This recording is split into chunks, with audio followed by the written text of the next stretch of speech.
Okay guys, Ito na kami guys. Kabyang Tunnel. Parang panaginip lang pero Hello everyone! Another rides na naman, kaya kami inyong subaybayan. Kami nga'y nanalangin para gabayan kami ng Diyos sa aming paglalakbay. Hindi nga madaling bumiyahe ng walang tulog, pero okay nang walang tulog kaysa walang gising. Hindi rin kami nakatulog sa biyahe dahil matutulin kami. Oops, joke only. Chill rides lang to, honey. Inabot na nga kami ng mukhang liwayway. At pagtingin ko sa salamin, uy, may poging tunay. Kapag ikaw ay kumontra, ikaw ay sasablay. At dito kita isasakay. Maya-maya, sasabog na to dahil andyan na si Cardo. Kaya wag nang matigas ang ulo. Sumang-ayon ka na pogi ako. Nakikinod ka lang naman ng vlog ko eh. Di ka pa nga nakafollow eh. Kami nga ay nag-agahan sa Jollibee. Dahil namimiss na namin ang aming mga baby. Oh guys, okay ito sa Jollibee dito sa ano ka to? ay natato kasi. Oh, kabili ni ata to, yung Jollibee rito, yung table nila merong magnetic charger. Siya try mga bird. Yun oh. Yun.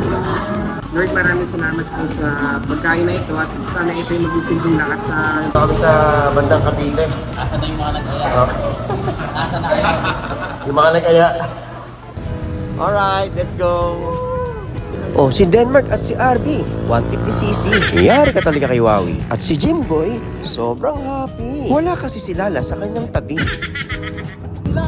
At si Renzo, ang bilis magpatakbo. 60 lang pero naging 120. Yari ka talaga sa iyong fiancé. Panoorin ang susunod na mangyayari. Ay, unggoy! Ay, unggoy na pawid, oh. Dalawa. Yan nga pala ang kamukha ng mga nag-aya at hindi sumama. Papasalubungan ko kayo ng banana. At sa wakas, nakarating na rin kami sa Kabyang Tunnel. Ito na kami guys. Kabyang Tunnel. Parang panaginip lang pero Parang cancel lang pero hindi pala. Kasi pag may usapan, ito ba dami niyan?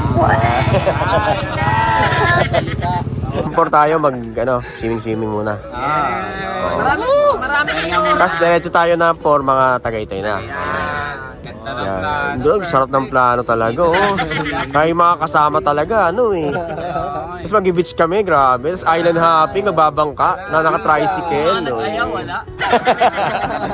After mag-picture sa Kabyang Tunnel, kami ay magsiswimming. So exciting! Ang buhay ng tao ay parang tunnel. Madilim man ang iyong paglalakbay at tila ba'y wala ng pag-asa ang iyong buhay. Huwag kang matakot at ang Diyos ang gawin mong gabay. Dahil pagdating sa dulo nito ay may liwanag na sisilay. Ano pang hinihintay mo? Lumapit ka na sa Diyos na nagbigay sa iyo ng buhay. Paalam muna!